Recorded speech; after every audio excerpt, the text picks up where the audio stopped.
De manera que teniendo diferentes dones, él está hablando acerca de los diferentes dones. Usted tiene un don, yo tengo otro. Tenemos dones diferentes. Nadie tiene todos los dones. Todos tenemos por lo menos un don. Usted es un hijo dotado. Un don espiritual no es un talento natural, pues un don es una habilidad sobrenatural. Puede ir entrelazado con un talento natural, pero va más allá. No es natural, es sobrenatural. Es un don de gracia. La palabra griega para gracia es charis. Por ello lo llamamos un don carismático. Usted es un hijo dotado y quizás se sienta indigno. Tal vez diga, no soy dotado, pastor. Solo soy un humilde obrero. Ni siquiera soy digno de dirigir en oración silenciosa en el departamento de niños. Mi amigo, usted es un hijo dotado. Alejandro Magno, el gran general conquistador, una vez dio una preciosa e invalorable copa de oro a un humilde sirviente. Cuando el sirviente vio el regalo, exclamó, «Oh, no, eso es demasiado para que yo lo reciba». Y Alejandro se irguió y dijo, «Pero no es demasiado para mí el darlo. Dios es el que da el don. Por eso, no se acerque con una humildad falsa diciendo que usted no tiene ningún don particular. En los tribunales de Cristo, usted dará cuentas de lo que hizo con su don espiritual y su mayordomía de ese don espiritual. Así que usted necesita descubrir su don espiritual y hoy vamos a estar hablando acerca de cómo descubrir su don. Veamos en primer lugar la presentación de sacrificio. Todo empieza con la presentación de un sacrificio. Por favor, mire Romanos 12, versículo 1. Así que, hermanos, os ruego por las misericordias de Dios, que presentéis vuestros cuerpos en sacrificio vivo, santo, agradable a Dios, que es vuestro culto racional. Subraye las palabras presentéis y sacrificio, y entonces entenderá por qué hablo de la presentación de un sacrificio. Pablo escribió bajo la inspiración divina y empieza diciendo, os ruego. ¿Usted sabe lo que significa rogarle a alguien? Significa suplicarle. Y puesto que Pablo escribió por Dios mismo, casi es como si Dios estuviera de rodillas delante de nosotros, rogándonos. Esta es la oración de Dios hacia nosotros. Cuando oramos a Dios y le decimos, Señor, te ruego, Señor, por favor. Bien, si no oímos la oración de Dios hacia nosotros, ¿por qué Dios debe oír nuestra oración a Él? Nuestro Señor está diciendo, os ruego que presentéis vuestros cuerpos en sacrificio vivo. ¿Por qué? En base a las misericordias de Dios. Él es bueno siempre, ¿verdad? Oh, gracias a Dios por sus misericordias. Cuando éramos rebeldes y estábamos bajo maldición e íbamos rumbo al infierno, cuando estábamos en la oscuridad y no entendíamos, Él por su misericordia nos buscó, nos salvó, nos guarda, nos satisface, somos suyos, nos compró con su sangre. Escúcheme cuidadosamente. La consagración no es dar a Dios algo. La consagración es quitar sus manos de lo que ya le pertenece a Dios. Usted no es su dueño, usted sencillamente quita sus manos de este. Usted no puede decir, es mi vida, no lo es. Usted no es su dueño. Fue comprado con un precio y debemos ser un sacrificio vivo. ¿Qué significa que debemos ser un sacrificio vivo? Permítame decirle lo que significa. En primer lugar, va a ser diferente a cualquier sacrificio animal del Antiguo Testamento, porque ningún sacrificio animal fue voluntario. Usted se ofrece, se presenta. ¿Lo ha hecho alguna vez? Simplemente ha dicho, heme aquí, Señor, me presento a ti, soy un voluntario, todo lo que tengo es tuyo. Wilbur Chapman fue un gran evangelista, y él le preguntó al general Wood, el fundador del Ejército de Salvación. General, ¿cuál es el secreto de su vida? ¿Por qué Dios lo ha usado tanto? El general Booth pasó su mano por sus blancos cabellos, pensó por un momento y luego contestó: Dios tiene todo de mí. Ha habido hombres más inteligentes, enormes oportunidades, pero yo desde el día que tuve la visión de lo que Dios podía hacer por la pobre y antigua ciudad de Londres, determiné en mi mente que Dios poseería todo de mí, de William Booth. Permítame preguntarle, ¿alguna vez le ha dicho eso a Dios? Dios, aquí estoy. Puedes tener todo lo que soy. Me presento voluntariamente como un sacrificio, sabiendo que eso significa que soy desechable. Todos mis planes y metas, así como las llamadas posesiones, los sacrifico, Señor, a tu sangre. ¿Esto no le parece extraño a usted? Bueno, lo es para la gente moderna. Queremos tomar nuestro cristianismo y fijarlo a nuestra vida regular. Queremos defender nuestra vida, nuestros derechos. Permítame decirle lo que le sucedía a un sacrificio en el Antiguo Testamento. Era degollado. Por lo tanto, no más planes propios. Se lo ponía en el altar, y toda vez que era un sacrificio de sangre, había la tendencia de que el sacrificio se resbalara del altar, por lo que usaban dos ganchos llamados ganchos de carne. ¿Sabe usted qué es lo que le sujeta al altar? ¿Tiene usted la tendencia de resbalarse del altar? Bueno, yo la tengo. Hay dos ganchos que lo mantendrán en el altar: disciplina y devoción. Y para pertenecer al Señor Jesucristo, eso es lo que debe hacer, presentarse como sacrificio vivo. Pero la mayoría de nosotros no queremos usar esos ganchos, disciplina y devoción, que nos mantendrán en el altar del sacrificio. ¿Sabe lo que el creyente promedio dirá al respecto? Yo no quiero estar obligado a nada. Me uniría a la iglesia, pero no quiero estar obligado a nada.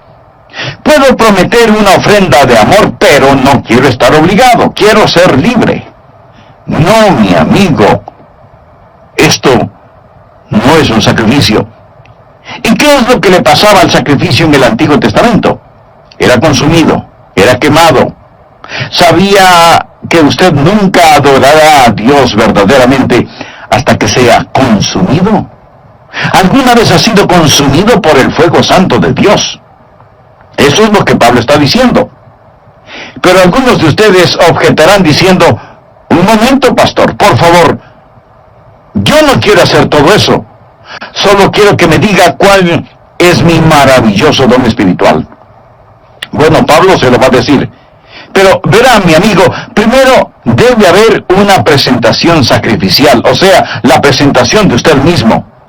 Usted dice: Pastor Rogers, si yo hiciera eso, ¿quién sabe lo que Dios quisiera que yo haga?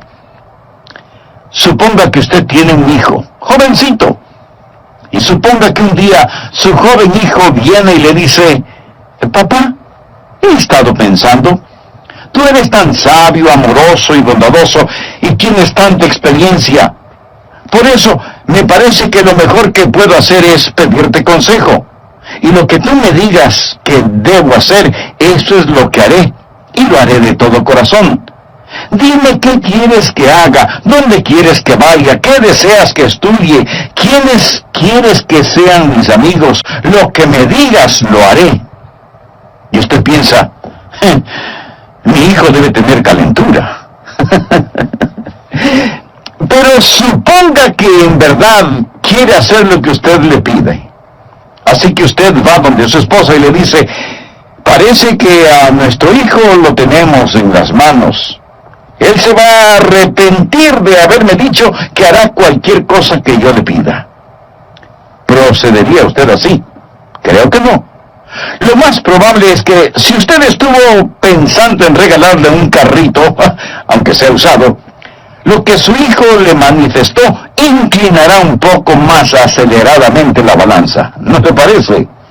Es la manera que él tiene de decirle: papá, yo sé que me amas. usted se presenta a sí mismo como sacrificio vivo y comprobará cuál sea la buena voluntad de Dios, agradable y perfecta. No tenga miedo de entregarse a Él, ni de decir, heme aquí, Señor, me entrego totalmente a ti.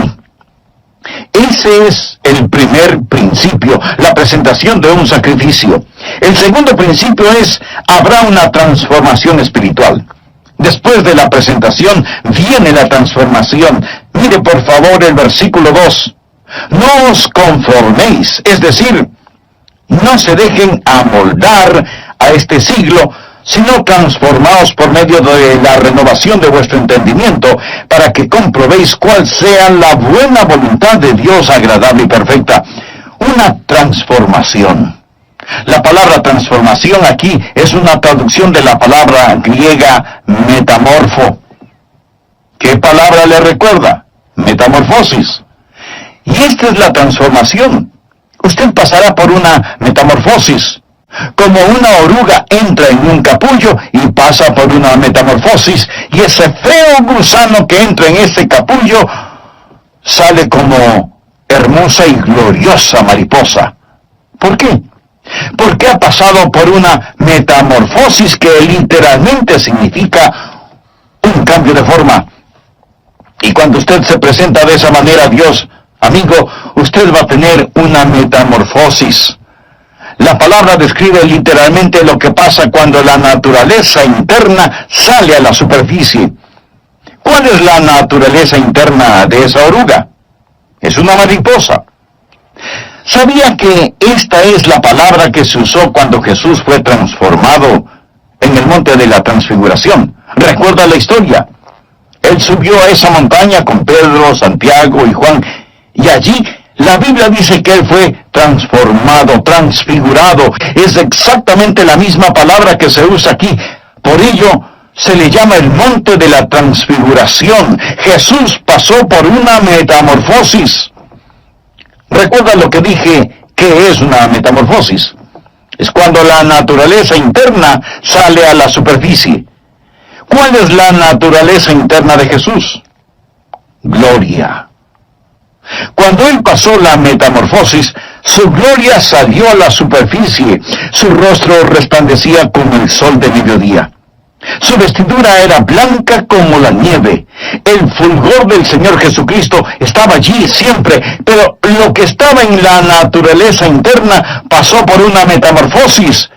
Y la naturaleza interna salió a la superficie como la naturaleza interna de una oruga, una mariposa. La naturaleza interna de Jesús es gloria. Una pregunta. ¿Cuál es su naturaleza interna si es salvo? Jesús. Jesús. Él es su naturaleza interna. Y cuando usted se presenta a Él como un sacrificio vivo, una transformación espiritual toma lugar.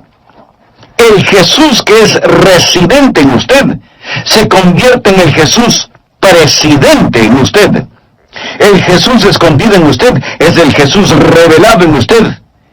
Y hay un cambio divino y usted no es moldeado por este mundo. Y este mundo que camuflaría, borraría y escondería su naturaleza interna, esos grilletes se rompen y Jesucristo sale de usted. Y usted tiene un cambio divino que le da la mente de Cristo, se renueva en el espíritu de su mente. Usted nunca entenderá realmente su don espiritual sin la mente de Cristo, sin una mente renovada. Y si usted está intentando descubrir su don espiritual sin presentarse voluntariamente como sacrificio, con razón que no sabe cuál es su don espiritual. ¿Sabe por qué usted no sabe cuál es su don espiritual? Porque su mente no está renovada. Pero cuando usted se presenta a Él como un sacrificio, habrá una transformación espiritual y usted comprobará cuál sea la buena voluntad de Dios, agradable y perfecta.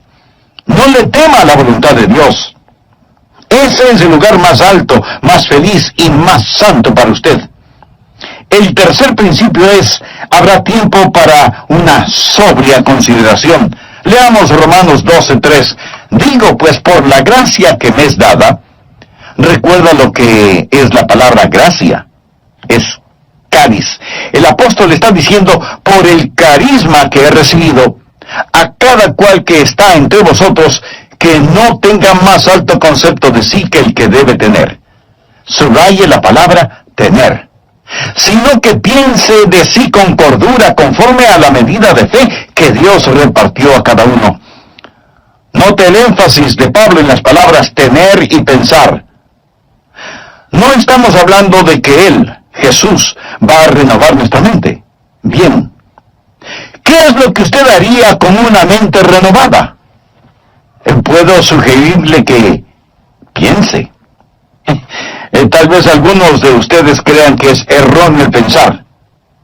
Piensa que cuando usted se volvió un creyente, puso su mente en neutro y que debe vivir solo con estremecimientos espirituales. ¡No! Dios renueva su mente para que usted pueda pensar con esa mente renovada. Hablamos de descubrir su don espiritual y usted debe pensar. Ahora, ¿cómo o qué piensa de usted mismo? Quiero que haga un inventario de usted mismo. Olvídese por un momento de mí y solo piense en usted. ¿Cómo debe pensar? Bueno, miremos la respuesta en el versículo 3. Que no tenga más alto concepto de sí que el que debe tener. Eso, mi amigo, en simple español quiere decir que no debe presumir de tener un don espiritual que no lo tiene. Escuchamos a algunas personas decir, usted puede hacer cualquier cosa que piensa que puede alcanzar. Hay una palabra muy castiza para describir eso. Tonterías. Eso es pura necedad. Les dicen a los jóvenes, cualquier cosa que quieran hacer, la pueden hacer. Muy bien. Veamos quién puede tomar el lugar de Michael Jordan, el más grande atleta que ha existido en el básquetbol. ¿Quién puede rivalizar con él solo pensándolo? No. Usted no podrá hacerlo porque no tiene ni la habilidad ni la contextura física para hacerlo. Michael Jordan nació para jugar básquetbol. Pero así como él tiene talento natural y habilidad física para el juego, usted tiene talentos y habilidades sobrenaturales. Pero lo que necesita hacer es no pensar acerca de usted mismo con un más alto concepto del que debe tener. No hay que tener una falsa humildad. Miremos nuevamente Romanos 12:3. Que no tenga más alto concepto de sí que el que debe tener, sino que piense de sí con cordura. La palabra cordura es una palabra interesante. Proviene de dos palabras griegas que significan ahorro y mente. Pensar con cordura. Decir, soy lo que soy por la gracia de Dios. Así que no vaya por ahí diciendo que usted no tiene ningún don espiritual. Eso no es más que una falsa humildad. Y una falsa humildad es tan mala como el pecado de la exageración. El decir que usted tiene un don espiritual no es malo, pero el decir que no lo tiene es rebelión. Tiene que pensar con cordura, o sea, tiene que pensar honestamente acerca de lo que tiene. El negar el regalo de la gracia no es humildad, es incredulidad y rebelión. Pensar de nosotros mismos con cordura, sin pecaminosa exageración ni falsa humildad. Mírese usted mismo, haga un inventario de usted mismo. Pero pastor, eso suena complicado. ¿Podría ayudarme un poquito? ¿Deme alguna guía de cómo pensar? Bien, en el próximo programa de esta serie le daré a conocer varios principios que le ayudarán mucho en este asunto de descubrir su don o dones espirituales. Antes de finalizar, quiero decirle que si usted hizo un inventario honesto de usted mismo, seguramente descubrió no solo que no está utilizando sus dones, sino que no tiene una relación personal con el dador de sus dones. Y para activar esos dones espirituales, usted necesita estar conectado a la fuente de poder. Si ese es su deseo, le invito a orar de la siguiente manera. Amado Dios, sé que he estado viviendo una religiosidad que no ha cambiado mi manera negativa de vivir. Me reconozco pecador delante de ti y vengo a implorar tu misericordia. Ayudarán a descubrir su don espiritual. Primero, el principio de la iluminación. Verá, el Santo Espíritu de Dios que está en usted iluminará su mente. Esta es la parte mística de este asunto. Quiero decir, no hay una fórmula matemática. El Espíritu Santo de Dios empezará a hablar a su corazón. Así lo hizo cuando me llamó para que predicara su palabra. Ese es el ministerio de iluminación. Segundo, el principio del gozo. Cuando usted siente que el Espíritu de Dios lo mueve a que haga algo, eso es iluminación, y usted lo hace, va a sentir gozo. De paso le diré que sea que lo note o no en mi voz, yo siento gozo en hacer lo que estoy haciendo en este momento, predicar la palabra de Dios. Siento mucho gozo predicando, y usted tiene que preguntarse a usted mismo, ¿qué es lo que en realidad me gozo en hacerlo? ¿Ha escuchado el relato de la escuela para animales? El caso es que los animales tenían una escuela en donde se les enseñaba a correr, a trepar, a volar y a nadar.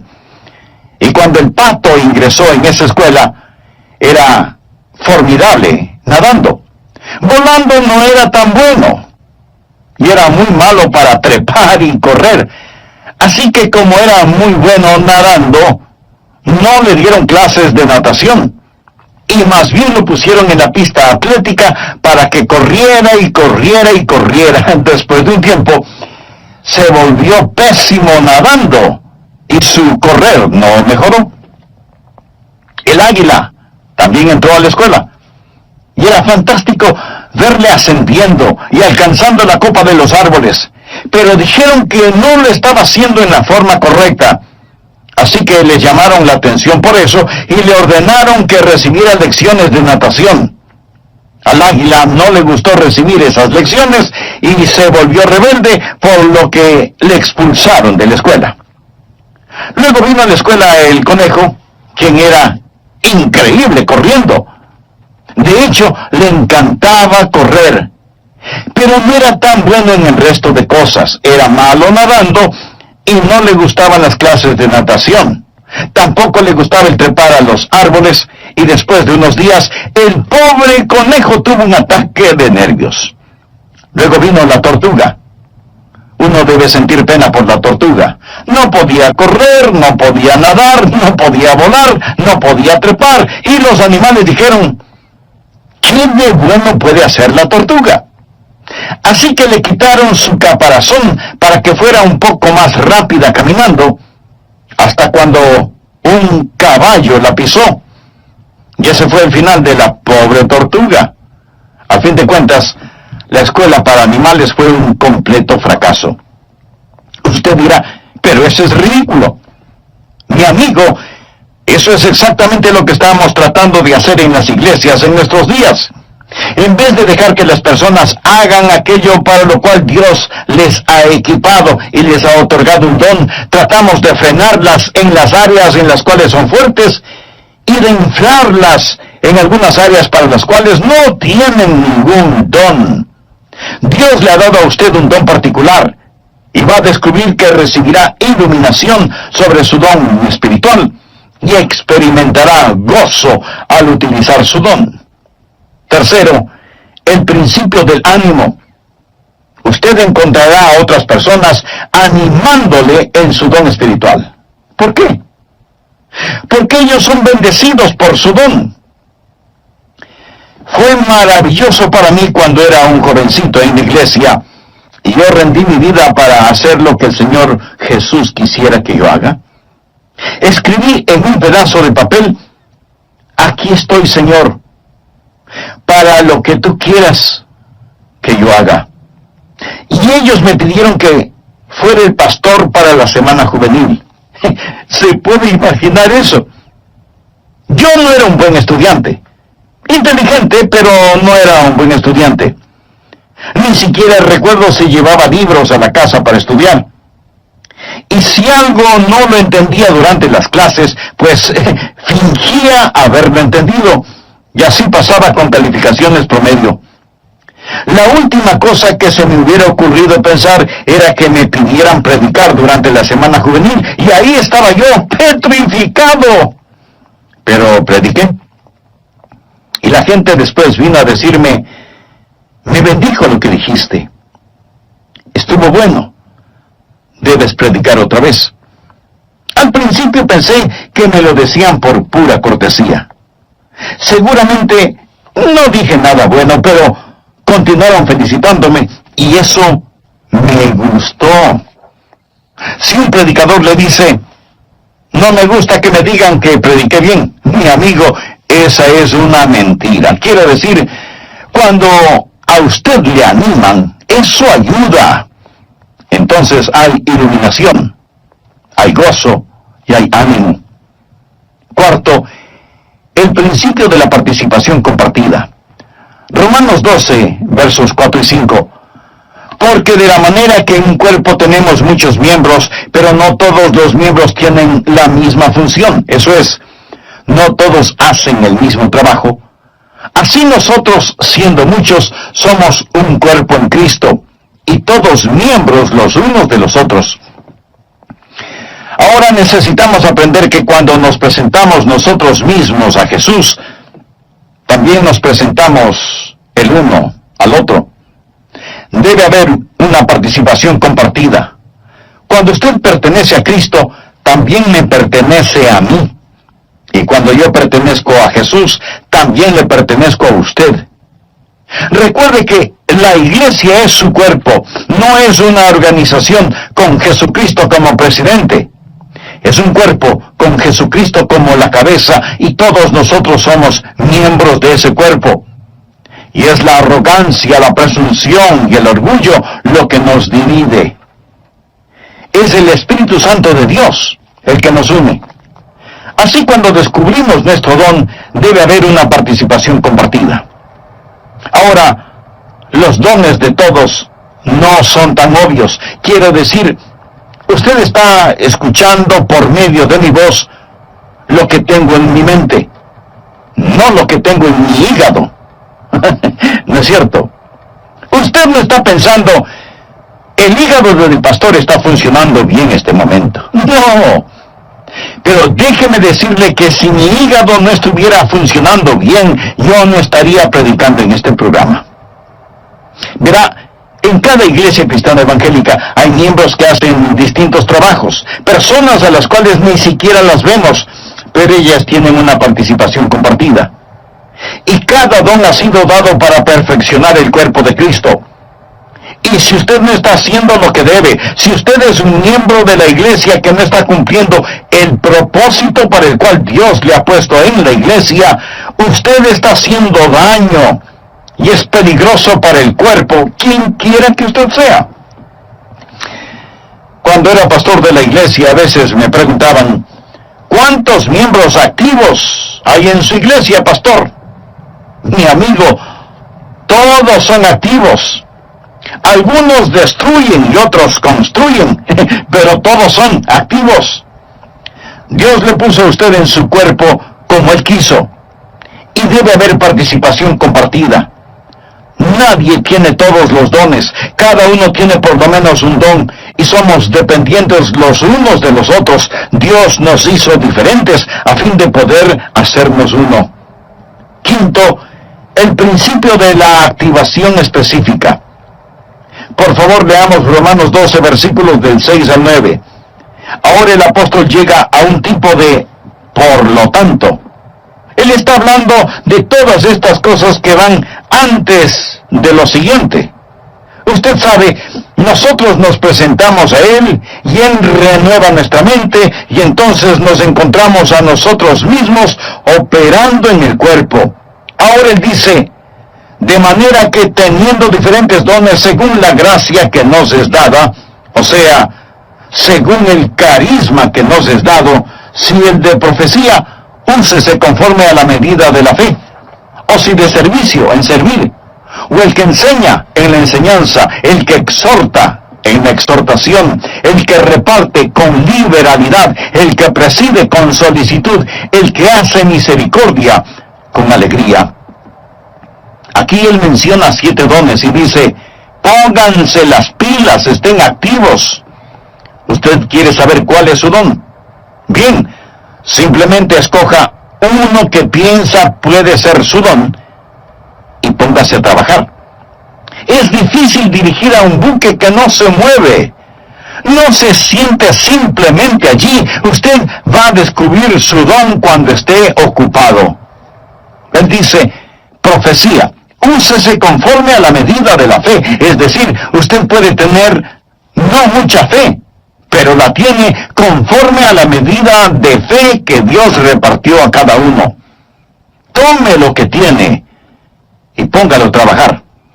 Leamos una vez más rápidamente estos 7 dones. Veamos si puede detectar el suyo. 7 dones, aquí mismo. Primera de Corintios capítulo 12 menciona más dones, pero aquí en Romanos 12, primeramente habla acerca de la profecía en el versículo 6. ¿Lo ve usted? Mírelo, bien. ¿Qué es profecía? El don de profecía es declarar la verdad. Si usted tiene el don de profecía, se encontrará, por ejemplo, sirviendo en el ministerio de las prisiones, trabajo misionero. Se verá quizás enseñando una clase, pero usted se va a encontrar enseñando. Usted va a tener un deseo de poner persuasión y será persuasivo. Y usted moverá a las personas a la acción. Y luego menciona en el versículo 7, servicio. Esa es otra palabra para el ministerio. Y usted va a encontrarse, si ese es su don, haciendo lo que tantas personas hacen tras bambalinas en las iglesias. Y eso es satisfacer necesidades espirituales de una manera práctica. Es trabajo dentro de la iglesia, en actividades de acuerdo al don que tiene. Ayer asistí a un programa de actividades. 2 de mis nietos estaban jugando baloncesto. Allí se fue todo el día sábado. Pero fui a estos juegos de baloncesto y me bendijo tanto ver a esos entrenadores allí, ver a esas personas que trabajan para que estos niños desarrollen carácter. La escuela dominical es el aula, el programa de actividades es el laboratorio donde pone la enseñanza en práctica, y qué cosa tan maravillosa es cuando cada uno cumple con su don de servicio. Y luego menciona el don de enseñar. Mire el versículo 7. Si usted tiene este don, deseará clarificar la verdad. Es decir, usted tendrá un deseo de investigar las cosas y validar la verdad que es presentada. Y tendrá una mente interrogatoria y será usado en la escuela dominical y será usado en las organizaciones misioneras, en estudios bíblicos en los hogares, escuelas vacacionales y así por el estilo. Y después menciona la exhortación en el versículo 8. ¿Qué es exhortación? Es el deseo de estimular a las personas en su fe, para exhortarlas a amar mejor a Jesús. Y si usted tiene ese don, va a disfrutar la consejería personal. Usted quizás va a estar en el ministerio de música, o quizás en visitación, buscando a los que están perdidos o descarriados, ganando almas. El ministerio de motivación. Eso es exhortación. Y luego menciona repartir o dar. A todos se nos manda dar, pero algunas personas tienen el don de dar. ¿Y qué es eso? Es la motivación de encomendar a otros los recursos personales para que la obra de Dios pueda continuar. Sabe tomar decisiones buenas para satisfacer necesidades inmediatas. Usted tiene cuidado al dar, pero está deseoso de dar y tiene la habilidad de acumular y dispersar los recursos. Y hay personas en nuestras iglesias que tienen el don de dar. Y doy gracias a Dios por eso. Y continúa en el versículo 8 con presidir. Quizá ese sea su don. Es el de motivar, no el de mandar. Es coordinar las cosas y ayudar a las personas a ver todo el panorama y moverlos hacia esa visión.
coordinar las actividades de otros para una meta común, para la gloria de Dios.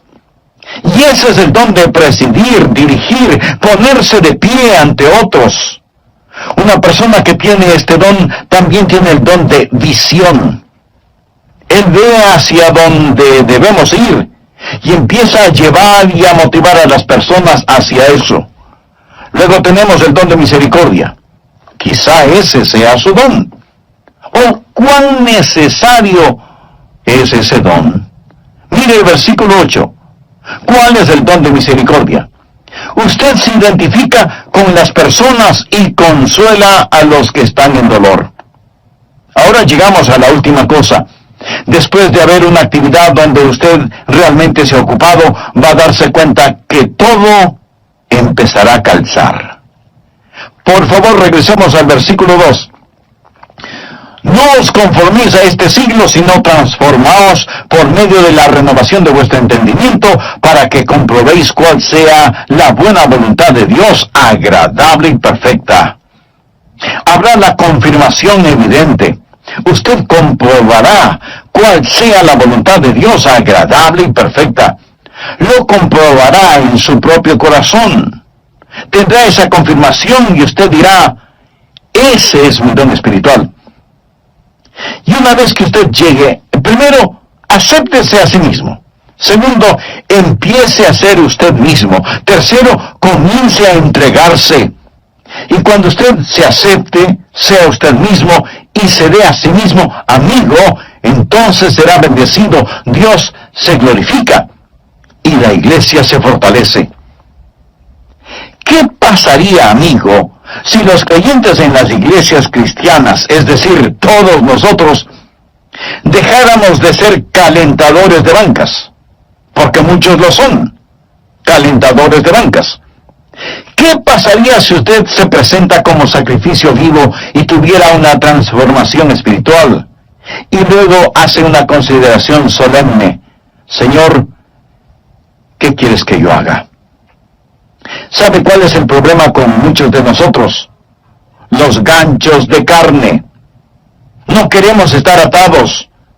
Usted dice, bueno, deje.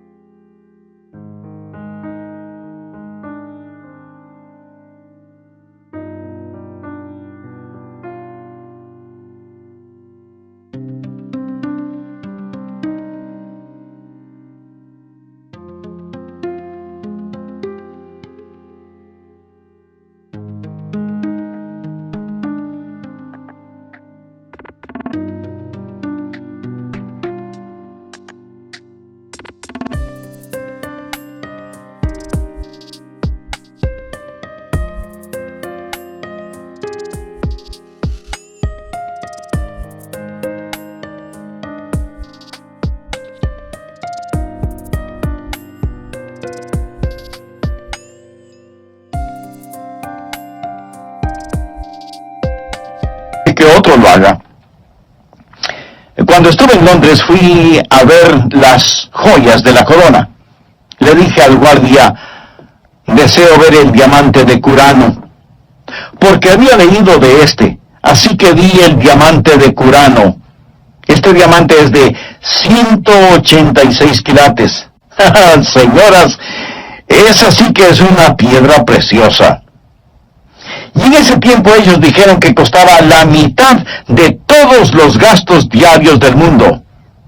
Esto fue antes de que fuese cortado y se lo diera forma. Está en las joyas de la corona. Le fue dado a la reina Victoria por un príncipe de Punjab, un jovencito que lo tenía en su posesión. Él se lo dio a la reina de Inglaterra. Después, este príncipe de Punjab se convirtió en un hombre. Él fue a la torre donde guardan las joyas y dijo, quiero ver el diamante. En ese entonces él era ya un hombre. Lo había regalado cuando era un niño. Ellos se preguntaron, ¿qué querrá? ¿Querrá que se lo devuelvan? ¿Va a pedir que se lo regresen? Y sacaron ese diamante porque él fue el que lo obsequió. Él dijo, podrían ponerlo en mis manos. Y ellos pensaron, oh no, pero lo pusieron en sus manos. Y entonces él se volvió y dijo a la reina que estaba allí, cuando era un niño le di esto, pero tenía la mente de un niño. No entendía completamente todo lo que estaba haciendo. Ahora, como un hombre, entendiendo más el valor total de este diamante, una vez más quiero regalárselo. Cuando oí eso, dije, Señor, tú sabes, cuando era un niño, di mi corazón a Jesús. Y ahora soy un hombre. Yo no entendía todo lo que estaba haciendo, mas fue de corazón. Pero una vez más, quiero darte mi vida. ¿No se siente así a veces? Señor, por tus misericordias, me presento como un sacrificio vivo. Y cuando lo hace, ese es el primer paso para descubrir su don espiritual. Quiero que lo haga. Estará tan feliz de haberlo hecho.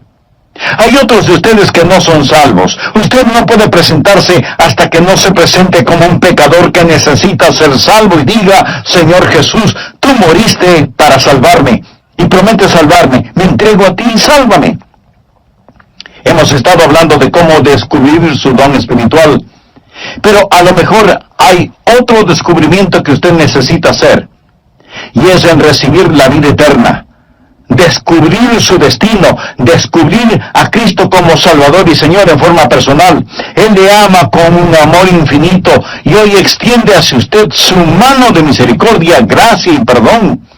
Dios quiere salvarle. Usted no tiene que persuadir a Dios para que le salve. Ore conmigo de la siguiente manera. Señor Jesús, ven a mi corazón, perdona mis pecados, límpiame. Sálvame. Señor Jesús, confío en ti y ayúdame a descubrir el don espiritual que tú mismo me diste para servirte total